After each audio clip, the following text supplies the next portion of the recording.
Un programme ambitieux de guerre tous azimuts. Objectif déclaré d'un groupe dont Richard Pearl fait partie, les néoconservateurs. Dick Cheney, Donald Rumsfeld, Condoleezza Rice, Paul Wolfowitz, Douglas Face. Ce sont les conseillers les plus écoutés de Bush. Joe Wilson, diplomate de carrière, a été témoin de leur ascension. Ils sont arrivés au pouvoir avec le Parti républicain, et tout particulièrement dans l'équipe du vice-président et dans celle du secrétaire à la Défense. Les néoconservateurs.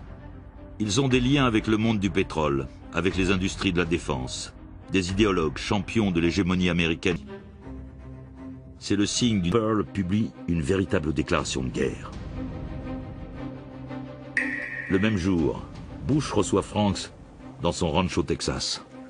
Devant les journalistes, les deux hommes parlent des succès contre les talibans. In Afghanistan, well, Taliban gone, the country secure, the country stable. We will destroy the Al-Qaeda terrorist network inside Afghanistan. It will take as long as it takes. Thank you all. Thanks for all the time. Mais en privé, Bush confirme à Franks l'ordre d'attaquer l'Irak. Ce changement de priorité inquiète le général, qui le 19 février 2002 se confie à Bob Graham, sénateur de Floride, patron de la commission du Sénat sur le renseignement.